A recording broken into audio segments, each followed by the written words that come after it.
Bien, moi je vais m'exprimer sur d'autres Sonderkommando que les Sonderkommando d'Auschwitz, qui sont probablement moins connus, mais aussi parce que ces faits sont plus méconnus, surtout en Europe occidentale. Il s'agit des Sonderkommando de l'opération 1005, c'est-à-dire ces commandos spéciaux juifs, évidemment, qui ont été chargés de déterrer, d'abord de retrouver les fosses, mais ça évidemment les nazis en étaient informés parce qu'ils s'appuyaient sur les rapports des Einsatzgruppen, les fosses à l'est, innombrables, densément peuplées de cadavres, et évidemment de les faire disparaître. C'est une opération gigantesque et qui évidemment s'inscrit dans un contexte, celui de l'opération Barbarossa, puisque à partir du 22 juin 1941, à partir du moment où les troupes allemandes entrent en ex-URSS, eh bien, à la suite des 4 grands corps d'armée qui d'abord vont conquérir le groupe A, les Pays-Baltes, et puis le groupe B, l'Ukraine, le groupe C, l'Ukraine du Sud, et le groupe D, donc ces 4 corps d'armée filant à destination de Moscou. À leur suite, il y a 4 groupes appelés Einsatzgruppen, subdivisés d'ailleurs eux-mêmes en plusieurs commandos, dont la mission est de traquer et de liquider, d'exécuter les opposants au Reich, terme mystérieux qui signifie les commissaires politiques, les résistants et les juifs, et très vite d'ailleurs tous les juifs, c'est-à-dire une réorientation de la cible à partir de juillet-août 41, des hommes qui d'ailleurs pour beaucoup ont déjà été liquidés, vers les femmes et les enfants. Pour avoir un ordre de grandeur de la situation et du rythme effréné de ces exécutions de masse, à l'hiver, c'est-à-dire décembre 1941, si on se base d'ailleurs sur le rapport Jaeger, les Einsatzgruppen envoient chaque jour les comptes rendus et les chiffres de ces exécutions de masse au RSHA de Berlin, et le fameux rapport Jaeger de décembre 1941, écrit donc par l'un d'entre eux, Karl Jaeger, déclare les Pays-Baltes entièrement judenfrei, c'est-à-dire que tous les juifs des Pays-Baltes ont, au mois de décembre 1941, été assassinés. En 1942, c'est la grande liquidation des ghettos, selon un schéma d'ailleurs très organisé, de l'Estonie, si vous voulez, aux marges de la Roumanie.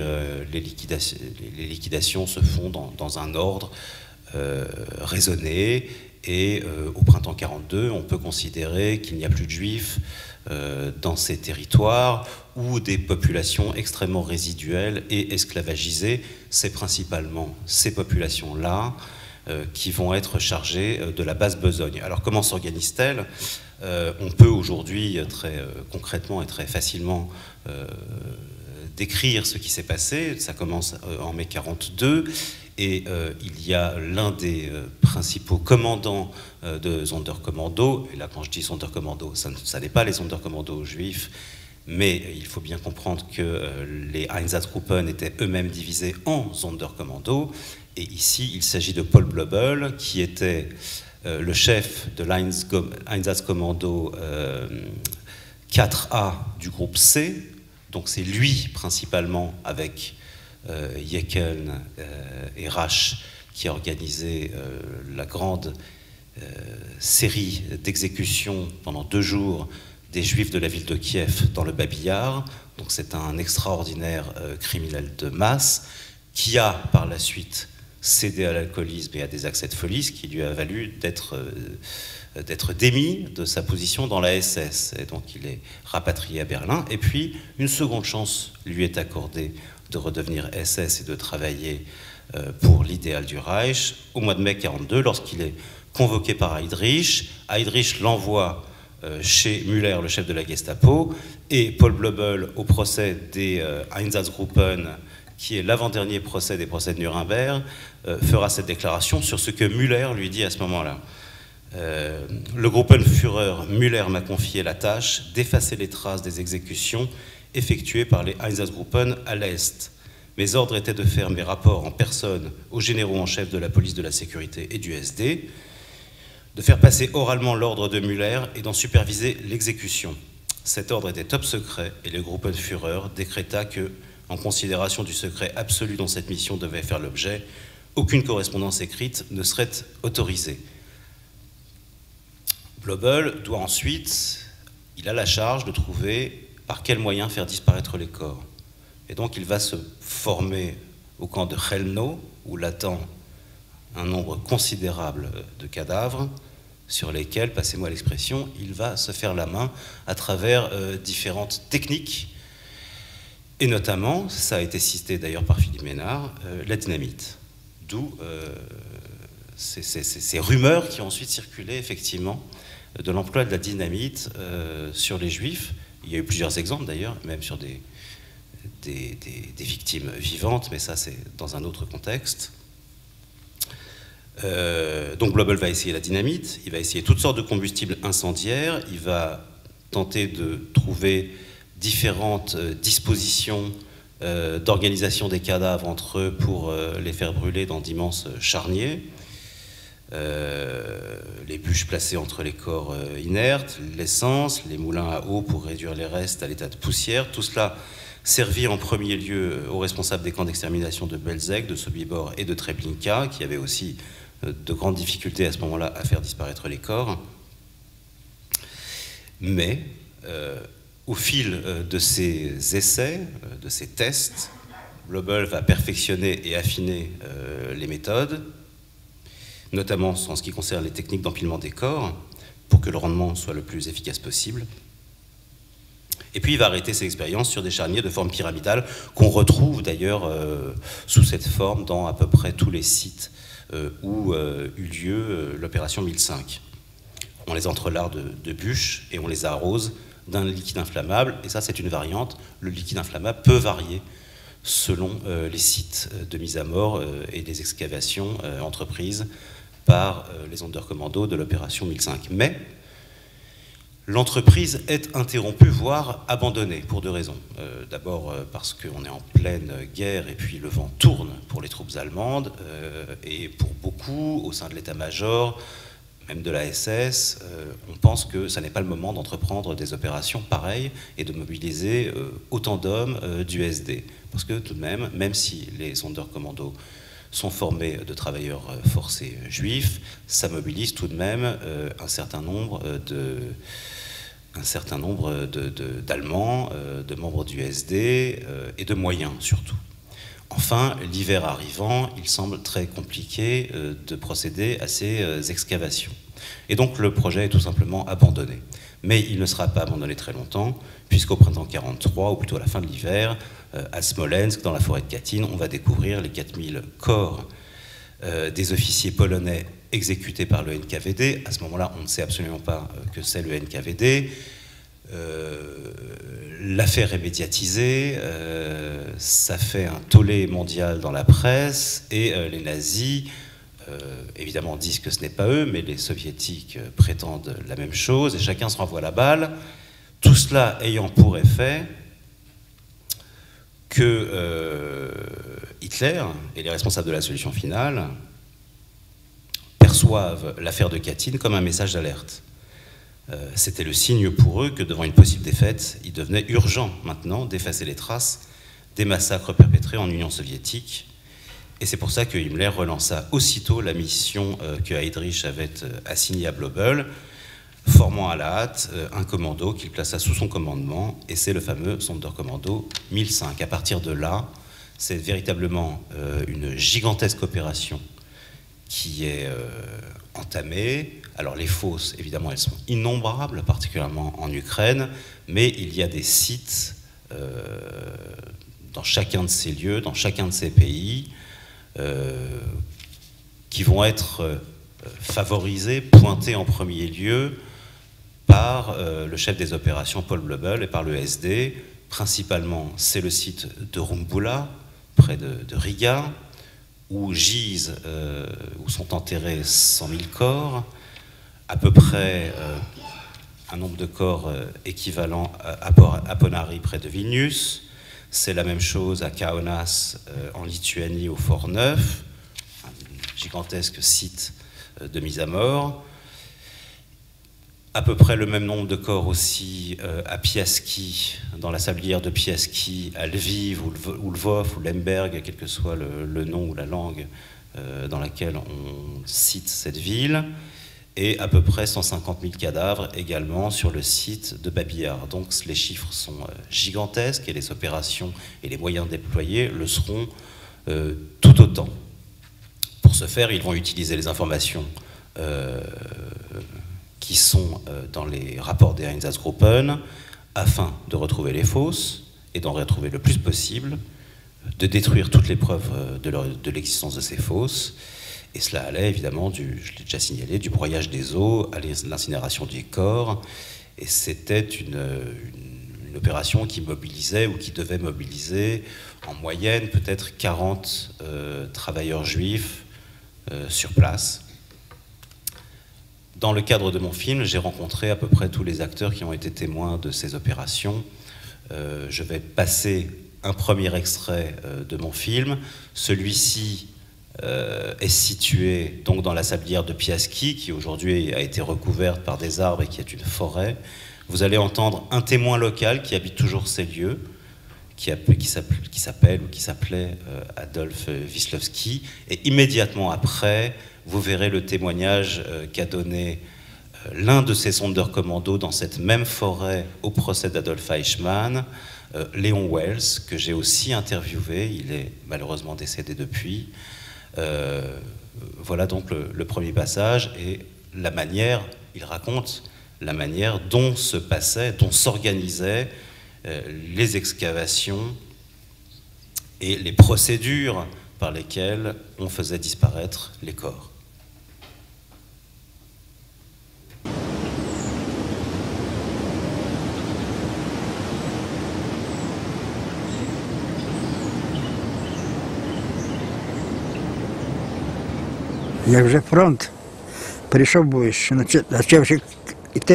Lorsque le front a commencé à basculer vers l'ouest, ils ont de nouveau fait venir un groupe de juifs.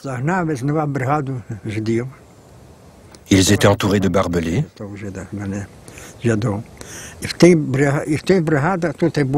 On leur a construit un abri et ils sortaient tous les corps de la fosse et les brûlaient. C'était entre l'automne 43 et le début 44.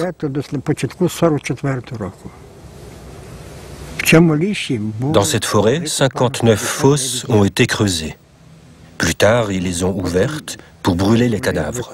Cela a duré près de 6 mois. Quand ils faisaient cela, ils continuaient à faire venir des gens pour les fusiller, même si c'était plus rare.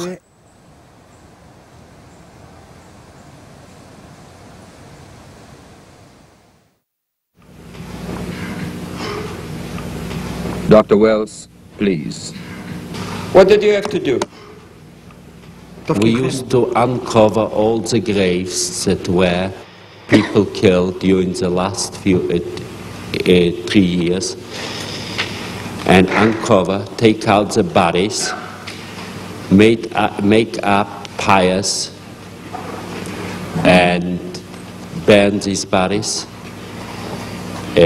grind the bones, pick out all the valuables in the ashes, like gold teeth, rings, and so on, separate them.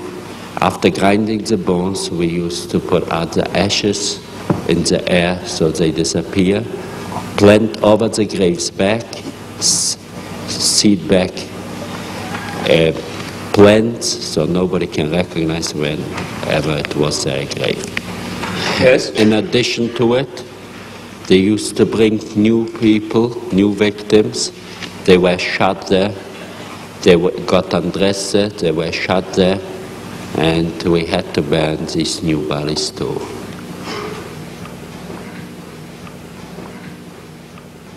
They knew. Ils savaient où se trouvaient les fosses. Ce n'est pas nous qui les avons trouvées. Ils disaient, ici il y a une tombe, ici une autre, et une autre là. Et nous avons rouvert les tombes, déterré les corps. Nous déterrions en moyenne 1000 corps par jour.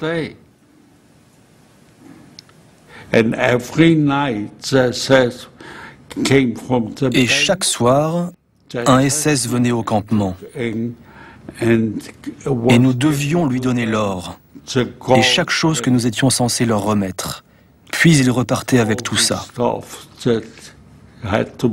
Il venait tous les soirs, à la tombée de la nuit.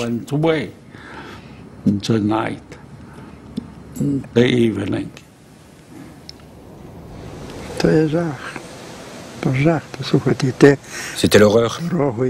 Marcher sur la route alors qu'on assassine.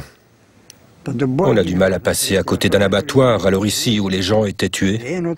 Comment voulez-vous que nous ayons vécu cela? On avait peur qu'à la fin, ils nous mettent tous dans la fosse, parce que nous étions témoins de ce qui s'était passé. Nous vivions au jour le jour. Et lorsqu'ils ont commencé à brûler les corps, quelle puanteur! Car ces cadavres étaient là depuis 2 ou 3 ans.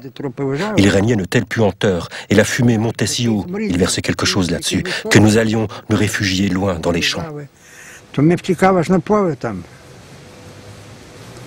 Alors, au sein des commandos juifs, des Sonderkommandos, chacun avait une fonction bien définie, les choses étaient organisées, et d'ailleurs Léon Wells le rappelle en partie dans le passage que vous avez vu, passage évidemment très incomplet, mais c'est à peu près tout ce qui reste aujourd'hui de son intervention, filmée en tout cas au procès d'Adolf Eichmann.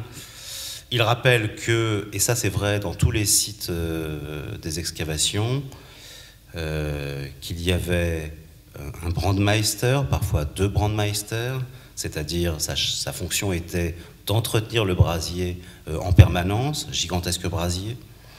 Il y avait le Zeller, celui qui devait compter les cadavres étaient listés par les Einsatzgruppen et les comptes des personnes ou des corps brûlés devaient correspondre au nombre des personnes recensées et tuées dans la fosse par les Einsatzgruppen.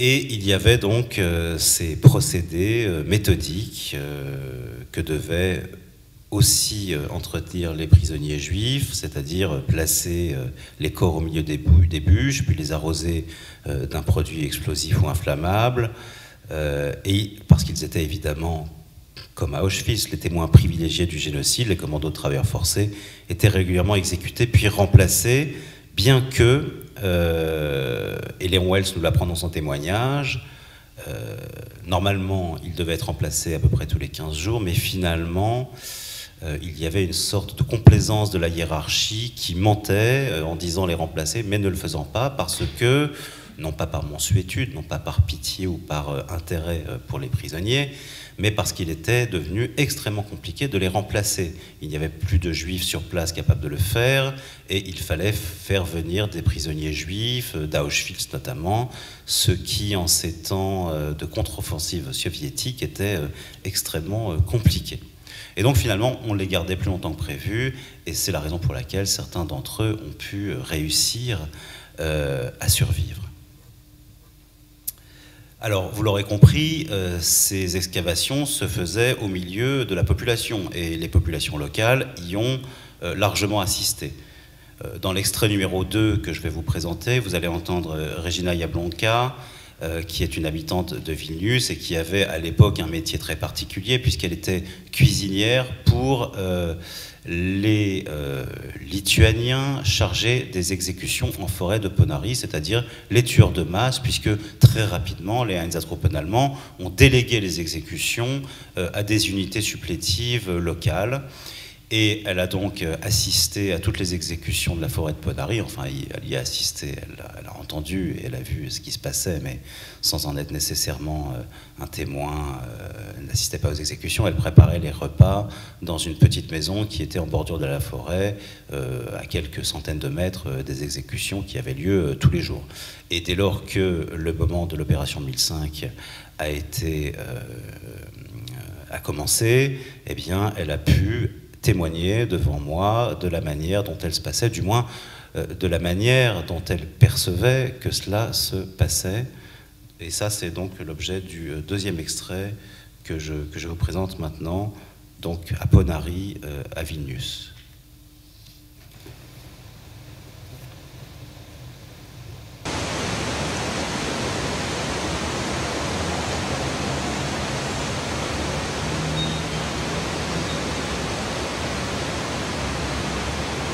Приходили к нам евреи, которые Des Juifs venaient nous demander des aliments. Il s'avère que dans la fosse en ciment, ils avaient installé un groupe de travailleurs juifs qui devaient déterrer les corps, les empiler, les arroser d'essence et les brûler. Quelques-uns venaient donc accompagnés de gardes nous demander à manger.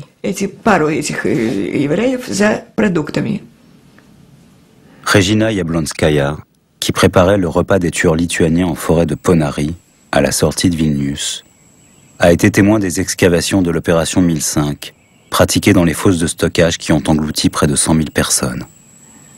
Elle a vu le calvaire des Juifs forcés de déterrer et de brûler les cadavres. Vous saviez ce qu'ils faisaient là-bas? Bien sûr qu'on le savait. Comment pouviez-vous le deviner? Ils auraient pu y faire autre chose.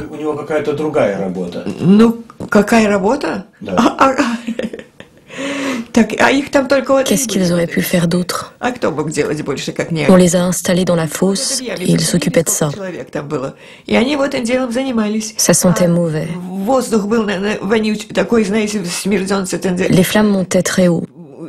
Les gens du village disaient que c'est Ponari qui brûlait. Ce qui se passait était clair. Les gens ne sont pas bêtes.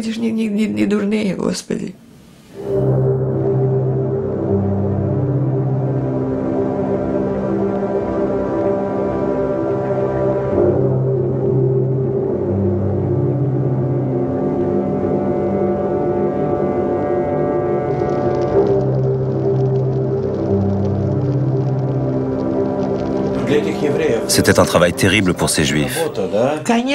Terrible. En plus, ils habitaient dans cette fosse. En arrivant une fois le matin, mon Dieu, quel désordre on a trouvé. On s'est demandé ce qui s'était passé. Il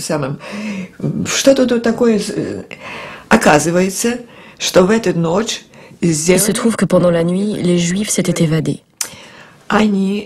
Quand ils déterraient les corps, il restait des richesses sur les cadavres.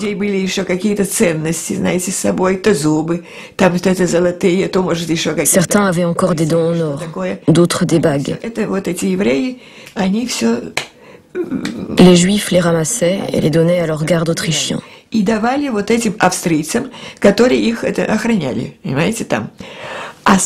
Par ailleurs, ils avaient creusé un tunnel.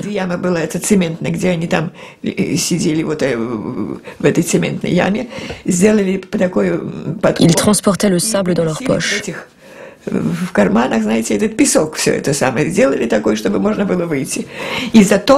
C'est pour ça qu'ils payaient les gardes, pour faire ce tunnel.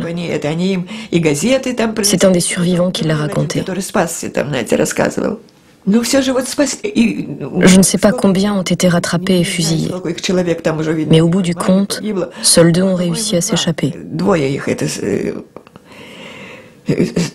Par la suite, l'un d'eux est revenu par chez nous et il nous a tout raconté. Alors ce que dit Regina Jablonska est une des particularités de ce qui s'est passé sur l'opération 1005, c'est-à-dire que partout, il y a eu des évasions et des révoltes. Pour une raison simple, c'est que dans les territoires conquis, et Léon Wells l'explique très bien, les révoltes étaient impensables dès lors que les gens avaient encore de la famille sur place, parce que les gens étaient pendus en place publique, exécutés, et que l'ensemble des commandos de travailleurs étaient eux aussi liquidés. Dans les commandos de travailleurs, parmi lesquels il y avait des évasions ou des révoltes. Et donc les gens ne se révoltaient pas pour cette raison, mais à ce moment-là, c'est-à-dire entre... disons surtout 43-44, les gens n'avaient plus de famille et ils se révoltaient systématiquement. Les 2 personnes qui ont réussi à s'échapper et qui ont survécu, les autres qui se sont échappés ont été rattrapés et exécutés, sont connus.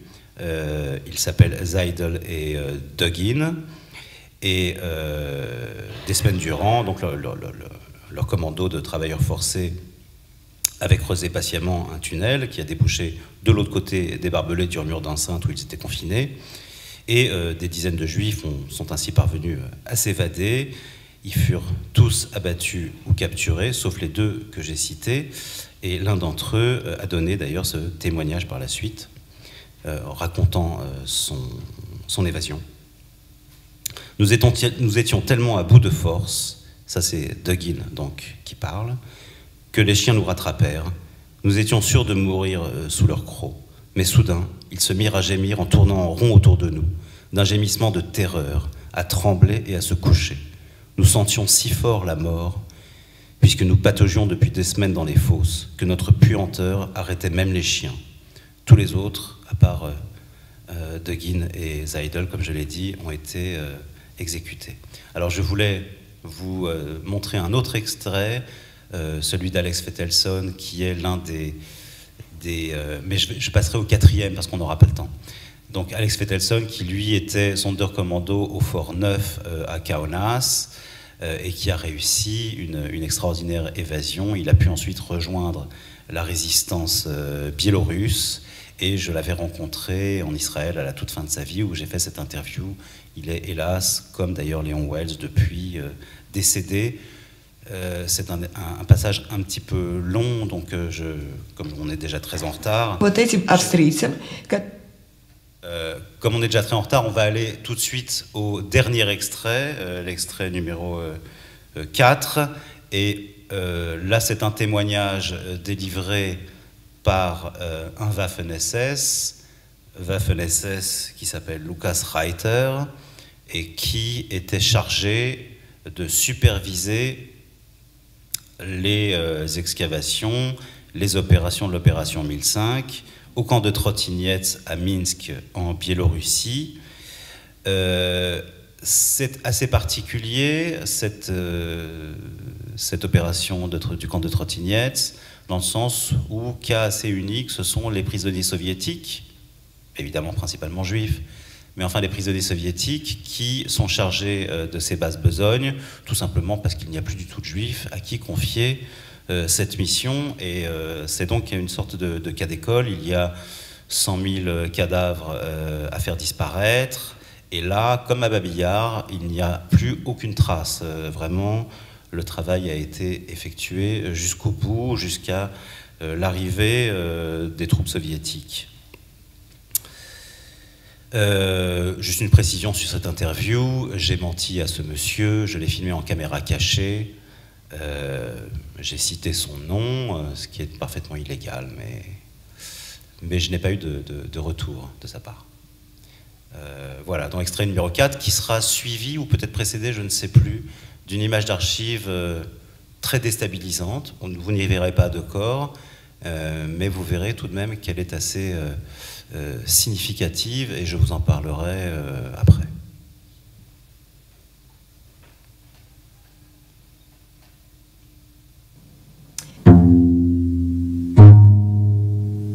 Donc c'est cette archive-là dont je vous parlais à l'instant.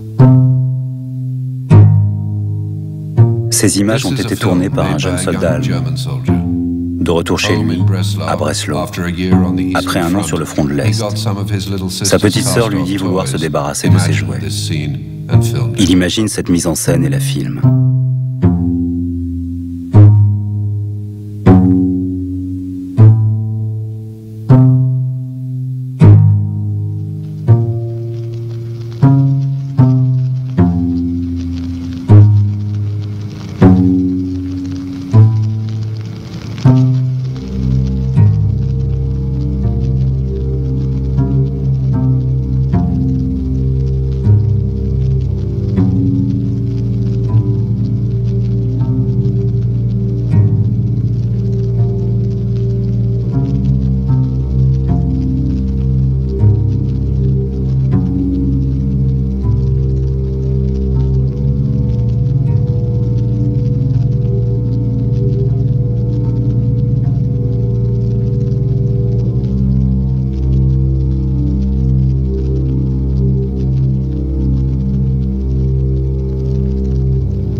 Biélorussie, ce sont des prisonniers de guerre soviétiques qui sont chargés de déterrer et de brûler les corps.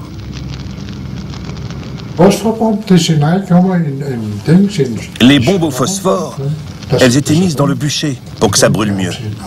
Et tous les cadavres étaient ainsi brûlés. Même les cendres ont été écrasées pour que personne ne puisse y trouver quoi que ce soit.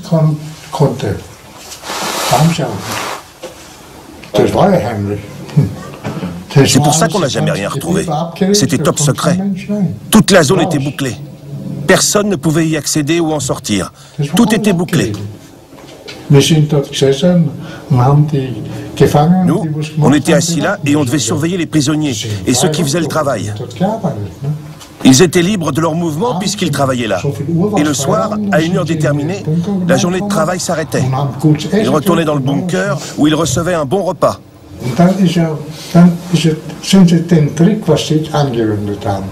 Après, nous avons eu recours à une astuce. On leur a dit, vous allez être libérés. Ils devaient signer les papiers de leur libération. Et ensuite, vous savez où on les a amenés? À l'est? Non, dans le camion à gaz. Ils ont été liquidés. Il y avait un médecin, un russe. Il m'a dit, jamais on ne sera libéré. Il parlait bien l'allemand. Jamais on ne sera libéré. J'en suis sûr, car avec tout ce que nous savons, il est impossible qu'on nous laisse partir. Ils étaient volontaires pour ce travail. S'ils ne l'avaient pas été, ils seraient déjà morts. Et ces volontaires, parce qu'ils seraient soi-disant relâchés, ont reçu leur déclaration de libération. Puis on leur a fait prendre un bain. Comme ça, au moins, ils étaient propres. Et ensuite, ils devaient entrer eux-mêmes dans les camions à gaz? Oui, à la fin, oui. Ils ont dû y aller. Aucun n'a été libéré. Pour conclure et pour terminer, j'ai fini, juste une petite précision sur les premières images que vous avez vues, qui sont assez troublantes. Elles ont été faites, le commentaire le dit, très rapidement, par un opérateur du SD. Donc la fonction était de prendre des photos et de filmer sur le front de l'Est. Et il y a des images très célèbres qu'il a prises, pour lui-même d'ailleurs, à Minsk, à l'hiver 1941. C'est les fameux pendus de Minsk. Et je pense que vous avez déjà tous vu ces images. C'est lui qui les filmait, un peu moins d'un an après, sur le front de l'Est, et donc vraisemblablement et forcément après avoir filmé, ou en tout cas assisté à de nombreuses exécutions de masse. Il rentre chez lui à Breslau, et cette petite mise en scène qu'il imagine rend compte d'un certain nombre de choses. Évidemment, c'est une métaphore du génocide, c'est aussi une métaphore de l'opération 1005 et de la disparition des corps. Tout ça est résumé dans ce petit simulacre à la fois de potence et de bûcher au pied de la potence, avec ces petits chiens en peluche. Il y a tout. Vous savez qu'à partir de 41-42, les exécuteurs, et d'ailleurs c'est l'une des raisons des camps d'extermination, c'est aussi pour épargner cela au moral des troupes et des SS allemands, sombrent dans l'alcoolisme, la dépression, la folie, toutes sortes de pathologies, et le turnover devient incessant. Donc il y a à la fois un traumatisme et en même temps une espèce de fascination et de jouissance, et tout cela on la retrouve dans ces images filmées par ce jeune opérateur allemand rentré chez lui après un an passé sur les charniers de l'Est. Voilà, je vous remercie.